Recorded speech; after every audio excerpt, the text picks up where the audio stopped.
First things first, I'd like to acknowledge that we are gathering on the unceded traditional territories of the Squamish, Musqueam, and Tsleil-Waututh peoples, and our IT support, such as it has been today, is coming from the traditional territories, the Lenni Lenape people on the Hackensack River nonetheless.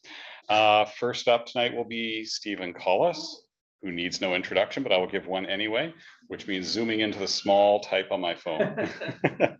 Trickier as we grow older. So Stephen Collis is the author of a dozen books. I'm not going to list them all, but we do have Decomp with Jordan Scott.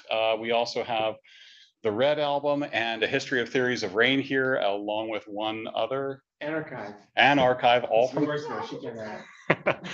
Talonbooks. Not quite, but mostly. Okay, mostly from Talonbooks. A History of Theories of Rain was a finalist for the Governor General's Award for Poetry in 2021. And in 2019, he was the recipient of the Writers' Trust of Canada's Latner Poetry Prize.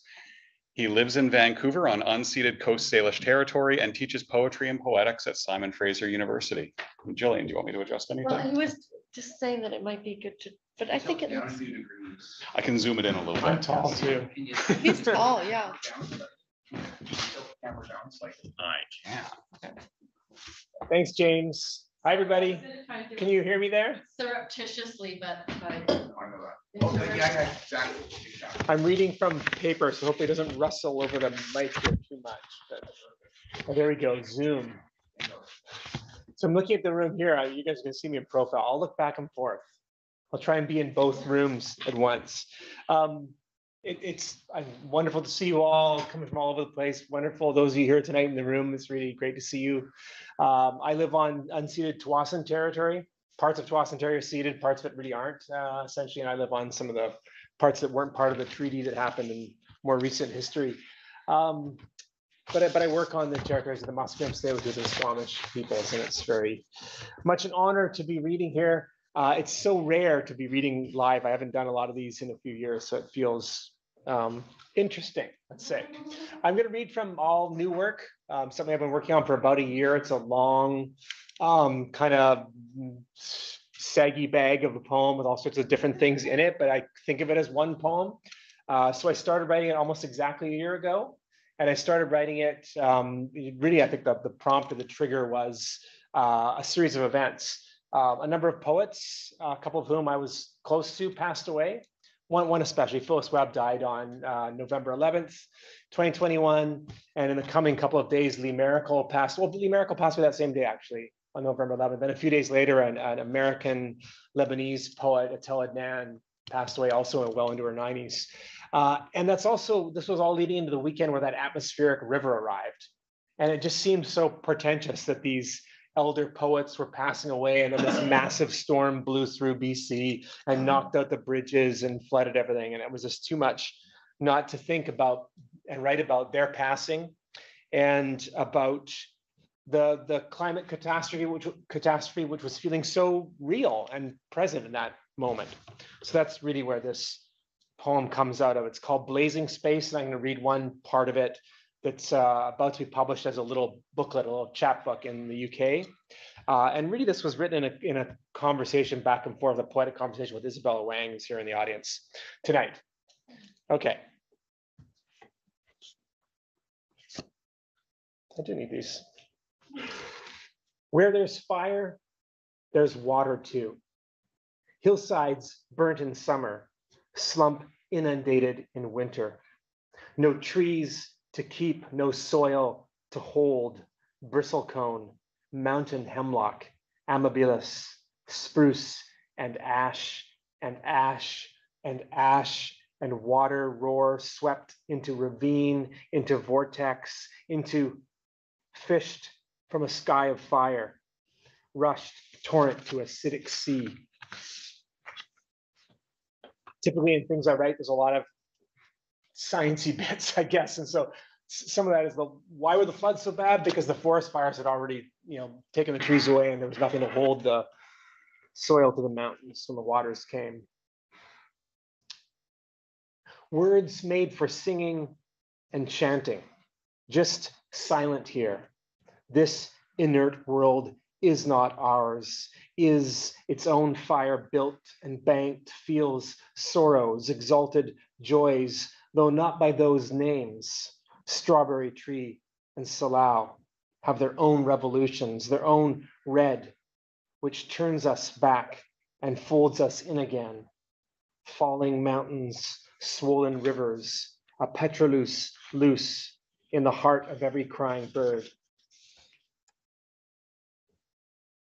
Sifting through the creatureliness of it all, cold fire struck in winter sky.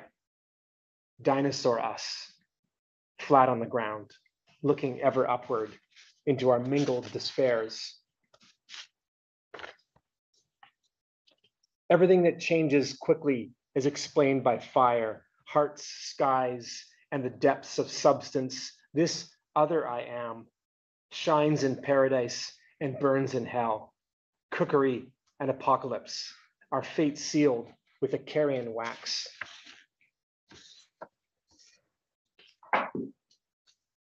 I started to feel around this time a woodenness within, new fire kindling, heat where only water moved over soundless stone.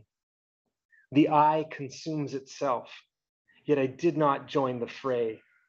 The beloved world around me burnt or was washed from its perch in possibility. I did not move or weep. Sunken states are sunk in the heart. Knees buckle in the climate of disaster. I am only broken to be whole, only whole when I am with others equally broken. I've held certain truths to be self-evident. They weren't. My brothers burnt facts they forged in caloric heat, everything aflame, oil, fire piped to the feast, turns us on a spit of desire. All this is fuel. All that is fuel is policed. All that is policed is banked fire. All that we've unearthed, we unearth ourselves. Don't dream too much water. Police will simply cross it too. Give us just enough water to wash away police forever. After the flood and mutual light, give us glowing embers, placed against glowing embers. Give us high ground and safe harbor and love, and love, and love, and love. Bits about police are, that same weekend of those floods is the moment the RCMP chose, almost as though we're all distracted, to raid Wet'suwet'en territory and arrest a bunch of Indigenous land defenders, which that always seems shocking when you see them go in with all that military hardware. But the fact that they choose this moment where they could have been actually rescuing people who were still in distress. Anyway, I can get worked up sometimes. I pretends a we, so there will be a we. We can imagine, cautious, wary. We don't always get it right. We don't always see straight. We divide we from we makes us up wrong, douse first, burn after, turn violent against the fictions and forms of otherness.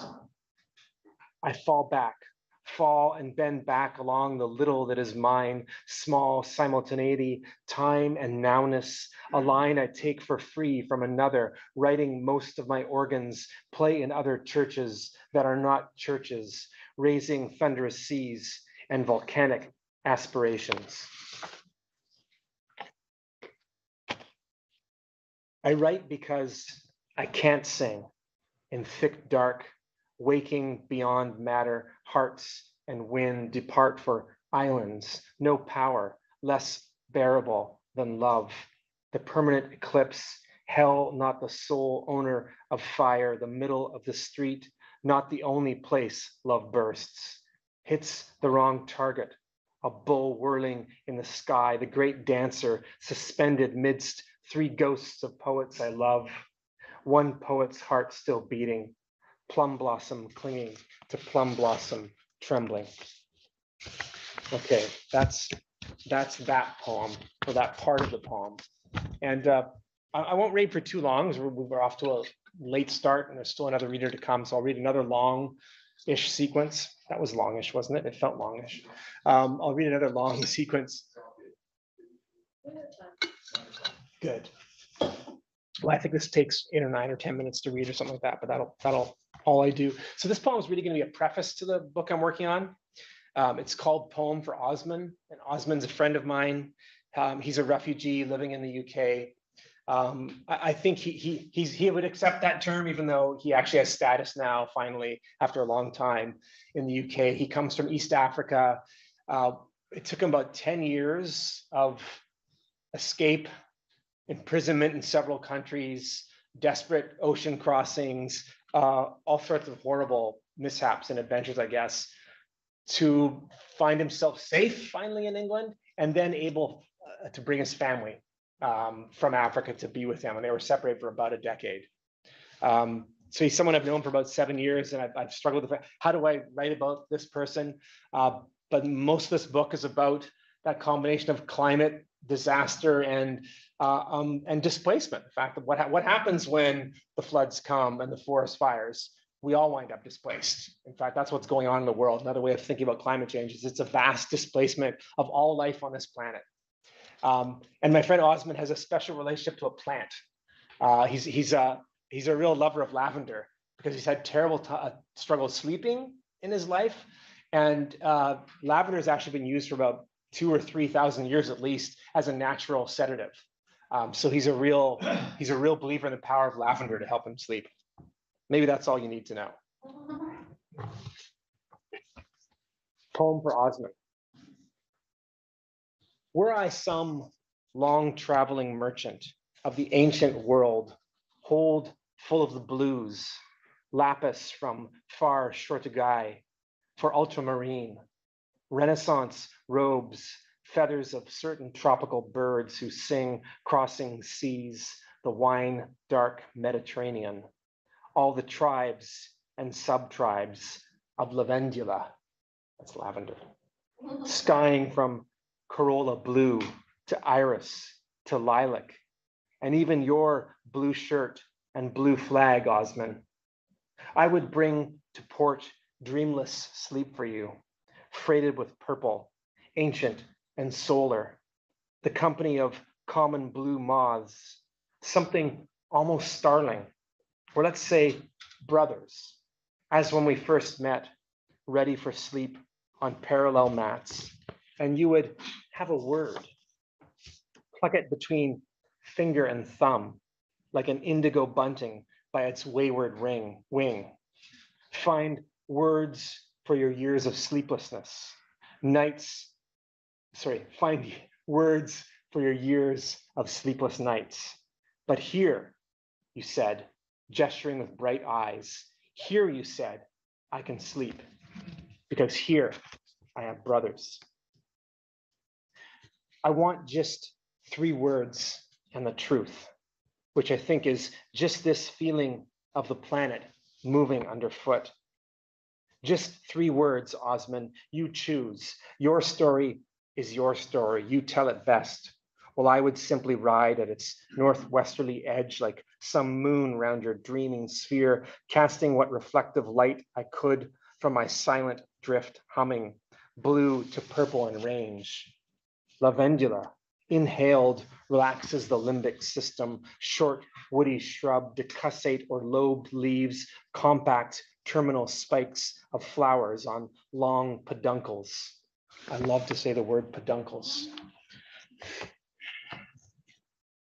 On long peduncles, native across the Mediterranean and Red Sea shores.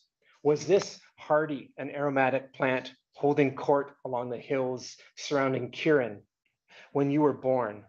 Osman, is it home that helps you sleep when you place a sprig of lavender in your English hat, having sought refuge round half the earth? Africa moves 2 centimeters closer to Europe each year. No papers will be required for tectonic movement. No immigration policy can stop a continent. Saharan dust sometimes falls as red rain across the Mediterranean Sea. In The Conscript, the Eritrean novelist Ghebreyesus Hailu describes a journey from Massawa to Libya for Italian colonial war. At night on ship, it doesn't look like you are sailing. It looks like the land is moving away. The desert can be oceanic. Ferdinand Braudel records Didier Brignon's assessment of the Sahara in 1707. One must be guided by the astrolabe as at sea. Looking at the deserts you crossed on Google Earth, one can almost make out the brushstrokes of cadmium yellow, nickel titanate, Hansa, the sand, waves, and currents painted on so thick you thirst for anything blue. Rest in lavender, Osman. Rest from your journey through this humble plant's mobile biome. Lavender perhaps coming to England with Roman baths. Lavender from the Latin lavare, to wash, in scented baths. Pliny recommends lavender for bereavement. Galen for snake bites, stomach aches, gall, jaundice, and dropsy. I wish I knew what dropsy was. This seems like I think we're out of the era when dropsy affects people maybe.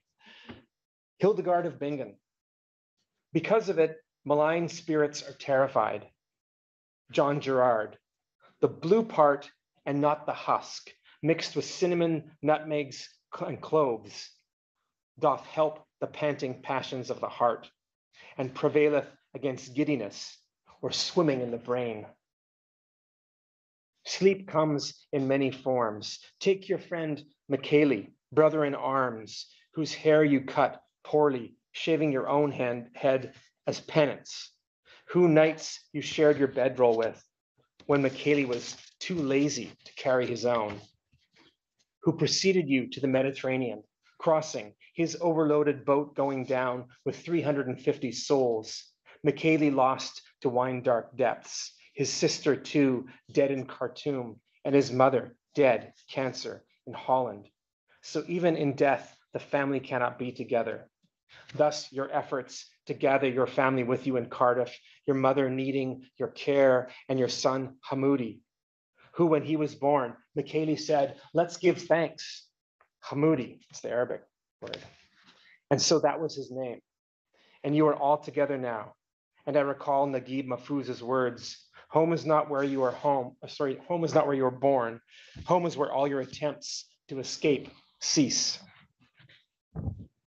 Osman, there is lavender now growing in most countries, though its heart will always root along African shores and Red Seas, dream thrones in our unoccupied hearts, kept open for a blue wind or sudden rain, some birds more infinite song careen off the moon, or hill hung from a sky as we stream off the downs, almost airborne, a cloud in each hand, and portents of travel carried through our dreams, rooted, but also pulling up roots, casting off the statutes, the lit nights and harbors only plash, made by dripping this pen in blue to begin again.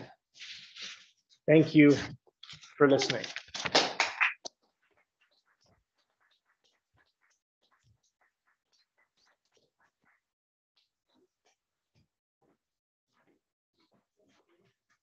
Thank you very much, Stephen, for sharing that with us.